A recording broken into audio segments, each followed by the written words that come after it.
Have you ever found yourself feeling drained after spending time with certain people?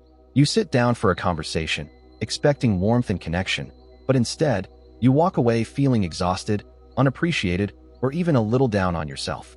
It's subtle at first. You tell yourself, oh, maybe they're just having a bad day. But after a while, you realize this isn't a one-time thing. That's why today, we're talking about 6 types of people you must avoid after 60. It's not about holding grudges or cutting people off harshly. It's about protecting your well-being and making sure your later years are filled with positivity, not stress. Let's start with one of the most common but sneaky ones, the constant complainer. Now, we all need to vent sometimes. Life isn't always easy, and sharing frustrations can be a healthy way to cope. But have you ever been around someone who only sees the worst in everything? No matter the topic, they always find something negative to say. You tell them about a fun trip you're planning, and they say, oh, the weather there is awful. You mention a new hobby, and they respond, that's a waste of time. Before you know it, every conversation leaves you feeling drained. The danger with constant complainers is that their negativity is contagious. Even if you're in a good mood, their energy can bring you down. And the worst part? You might not even notice it happening at first. But over time, their outlook starts creeping into your own mindset. Instead of feeling excited about life, you start focusing on what's wrong instead of what's right. So what can you do? The key isn't to argue or try to change them. That never works. Instead, protect your peace by limiting your time with them. If you can't avoid them completely, shift the conversation. When they start complaining, redirect with something positive. And if they insist on staying negative, it's okay to excuse yourself from the interaction. Your happiness isn't worth sacrificing for someone who refuses to see the good in life. Now, let's talk about another kind of person who can quietly chip away at your well-being. The one who makes you feel small. You know the type. Maybe it's a longtime friend, a family member, or even an old colleague. Every time you talk, they have a way of putting you down, sometimes subtly, sometimes not so subtly. They might dismiss your ideas, make you feel outdated, or act as if your experiences don't matter. They might even make jokes at your expense, brushing them off with, oh, I was just kidding. But deep down, you feel the sting. Here's the thing.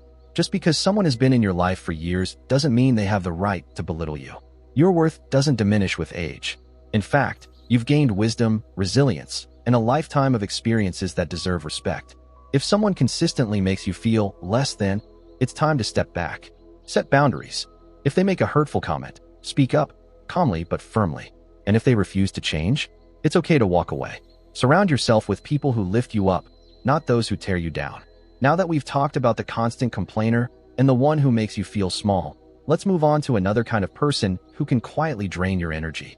Have you ever walked away from a conversation feeling like you were just talked at instead of talked with? That's the effect of being around someone who only talks about themselves. This person never asks how you're doing, never seems interested in your thoughts, and if you do get a word in, they quickly steer the conversation back to themselves. At first, you might brush it off. Maybe they're just excited about something in their life. But over time, you realize this is a pattern. You could be going through a tough time, celebrating an accomplishment, or simply trying to share a story, and they wouldn't notice. Because, to them, you're just an audience, not an equal. The problem with these one-sided relationships is that they leave you feeling invisible. Conversations should be an exchange, not a monologue. But when someone constantly takes up space without giving any in return, it can make you feel unimportant, like your experiences don't matter. So what can you do? The next time you're in a conversation with someone like this, pay attention to how often they ask about you. If you notice that they never do, try steering the conversation back. See if they make space for you. If they don't, ask yourself, is this a person I really want in my life? Some people are so wrapped up in themselves that they will never change. And in that case, you have every right to protect your energy by limiting your time with them. You deserve relationships that are mutual, not one-sided. Now, let's talk about another person you must be careful around, the one who thrives on drama. At first, they might seem exciting. They always have some shocking news to share, some conflict they need your opinion on, or some juicy gossip that you just have to hear. But pay attention. Are they constantly stirring the pot? Do they always have a new enemy, a fresh argument, or a crisis they're in the middle of? Do they love to pull others into their chaos, even when it has nothing to do with them? The biggest danger with drama seekers is that they will drag you into their stress, even when it's not your burden to carry. One minute, you're enjoying a peaceful day, and the next, you're tangled in their web of conflicts. And the worst part? When the dust settles, they move on, while you're left carrying the weight of emotions that weren't even yours to begin with. So how do you handle them? The best way is to refuse to engage. If they come to you with gossip, don't take the bait. If they try to involve you in their problems, set clear boundaries. Say, I hope things work out for you. But don't let yourself get pulled in. Remember, your peace is more important than their drama. Now, we've talked about the constant complainer, the one who makes you feel small, the self-absorbed talker, and the drama seeker. But there are still a couple more people who can quietly drain your energy and happiness. There's a certain kind of person who can make you feel guilty just for living your life. You know the type. They make subtle comments when you do something for yourself.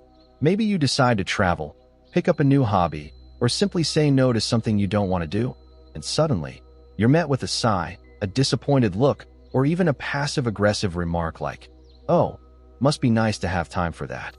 This is the guilt tripper. Guilt trippers have a way of making you feel like you owe them something. Maybe it's a family member who expects you to drop everything for them. Maybe it's an old friend who makes you feel bad for not calling as often as they'd like. Or maybe it's someone who reminds you of all the things they've done for you, not out of love, but as a way to control you. Here's the truth. You do not owe anyone your happiness. After 60, your time is your own. You've spent years taking care of others, being responsible, fulfilling obligations. If someone makes you feel guilty for prioritizing yourself, that's not love, that's manipulation. And the best way to handle it? Stop apologizing for doing what makes you happy. If they truly care about you, they'll understand. And if they don't, that's their burden to carry, not yours. Now, let's talk about the last and, perhaps, the most dangerous type of person to avoid. The one who doesn't respect your boundaries. This could be anyone, a relative, a friend, even an adult child. No matter how many times you try to set a boundary, they push past it.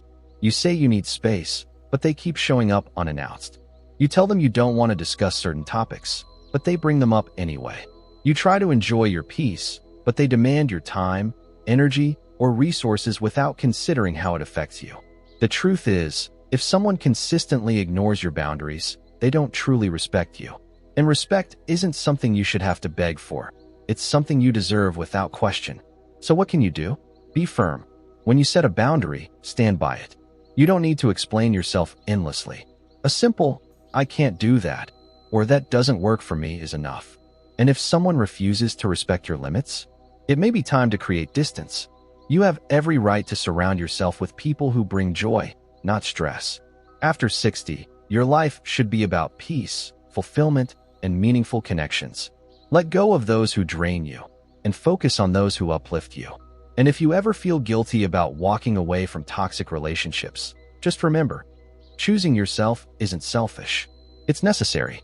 What do you think? Have you encountered any of these people in your life? Share your thoughts in the comments. I'd love to hear from you. And if this video helped you, don't forget to like and subscribe for more wisdom on living your best life after 60. Here's to protecting your happiness and surrounding yourself with the right people, because you deserve nothing less.